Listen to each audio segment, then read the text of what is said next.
Hello everyone, welcome to another episode of Jaybird TV. I'm glad that you're watching. I hope you're having a wonderful week. Sorry this one is a little bit later than normal. I started a new job and my first week was bonkers, absolutely insane. I was working a lot of hours and every single day and went straight into a team retreat. So I only climbed once, didn't have time for very much, barely saw my wife, but really excited about the new job, pretty awesome. So here I'm just getting started on this blue V4 V5. There's gonna be no close-ups in this video. I just did not film them like a dum-dum, so sorry if you don't get quite as good of a feel for each route. Please comment below. Let me know if you like those, if you like the style of the video, of how I shoot things and edit. So black V6, V7 here, you see me just peeling off really quick. So it starts with two pretty good side pulls and one foot chip on the feature. That's all you really have. So the undercling, I'm not quite sure what it was for. I opted to go out right to a Gaston, and that allowed me to just pull up a little more shouldery and kind of powerful, which I really like, and maybe other climbers won't opt for. But yeah, I fell right off going for that undercling. Here, just getting set up, able to go left, get a heel hook, which allows me to then go out left once again, hit a really nice side pull, and go up right. Some other climbers described having some difficulty with that route.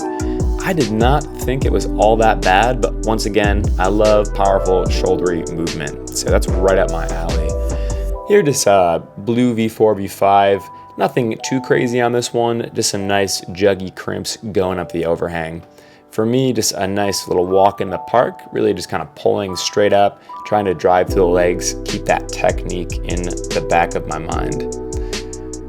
Definitely a little bizarre not having the close-ups for my own editing purposes too.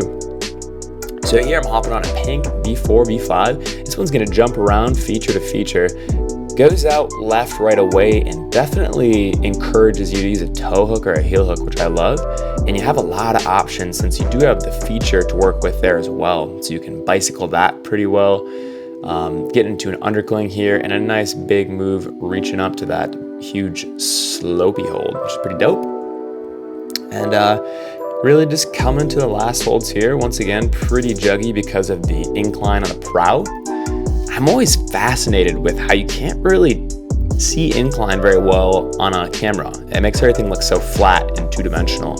Not that the prow is the most overhung thing in the world, but it's really hard to tell. I see it when I watch other people's videos as well. It's almost until you get a side angle or just see the way that their body reacts that you realize that the angle is as steep as it is. But here, pretty interesting start to this green V6, V7. So I tried to do what I thought was the intended beta and pop off the undercling. Didn't work. Here, just getting shouldery once again, pretty shouldery set. And able to get high on that right hand hold and then work my way out left. Definitely found that one to be a little bit of the easier V6, V7s, but they're all pretty solid. I'm feeling pretty good. The other ones, I believe I had a fall on the start of pretty much all of them. So here, hopping on green V6, V7. Once again, this one's going to be probably the toughest of the bunch. And when editing, I think I missed a couple of shots of me trying it. But you're not missing all that much. So I'm really starting low on that feature, hitting a pinch. The pinch is screw-ons, so it's two okay holds that together become a little better. And you need to jump out and then really twist your body and change the orientation in order to land on that sloper, which is really interesting. I did try this one more than I show here. It was much tougher than anticipated. And there was a hype song in the gym, and I got amped and managed to stick it here. Once I stuck that, I kind of windmill my feet up. Did a blind throw. I could not see where that hold was, but I knew generally where it was. Managed to hit it, feet cutting again, and I kind of walk my hand underneath the feature to hit that next crimp. Going up sloper to sloper, and thankfully the route is pretty much done here. But I was surprised. It took much more try hard than I expected. Gotta say, it was fun having the hype music. I think they put on like Rage Against the Machine or something. I just bopped off and went nuts on that route. So up next we have a V6, V7. I had seen a lot of climbers trying this one, some struggling, some succeeding, but most were having trouble with the top section. So I was really interested to give it a shot. So here hitting the Gaston, and then these holds were a little bit sloped out, so not the best. And I wanted to cross up right, barn doored off. So I immediately hop back on, going up left, slapping that right heel hook on, and then working my way up to that Gaston. And here, instead of doing a crossover, I'm going to go ahead and opt to actually bump the left hand instead. And what happens, or match, I don't even know my own beta, match and then go up left. But that I was able to keep body tension by keeping the left foot down.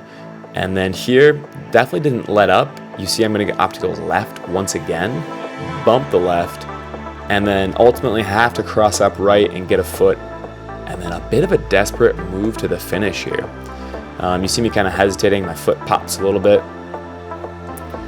And I saw a lot of people struggling with what the kind of, if you had to bump or your hand orientation or what you had to do, but it was much tougher up top than I expected. I had to crimp very hard, got pretty fingery. Thankfully, everything was where you needed it to be. All right, we are already jumping on the black V8, V9 for this session. This is one that forced me to embrace the open hand.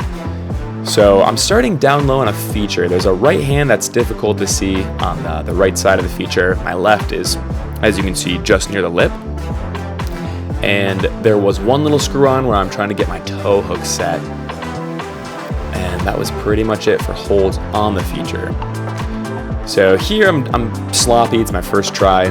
My feet peel off because I wasn't really sure what to do. I opted to try and go left hand first. And here I'm experimenting once I get my body oriented how I want it, with my two hands up high, going out left, getting a heel hook set, and then I can cross up right, and there is a hold on the right side of that feature. So I've been doing a better job of working out all the moves on a route and then going for the send. I've mentioned in previous videos, but I can be a little bit proud and I want to just go for that send right away.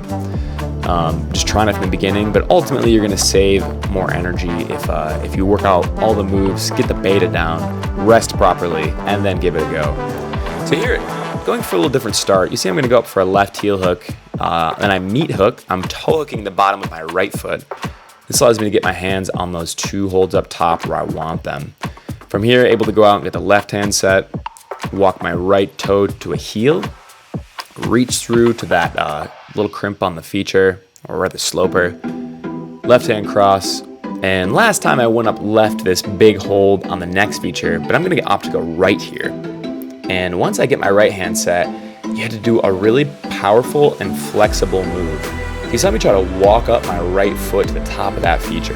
It's the only way I really found or thought to be possible from my own body being in that position.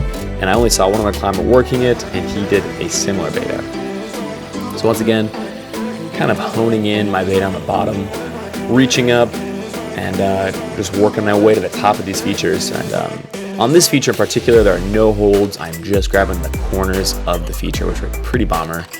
Hitting that right hand, really squeezing the obliques and the lat on the right side, getting set. And here you make your way to two crimps, which were not that good at the top.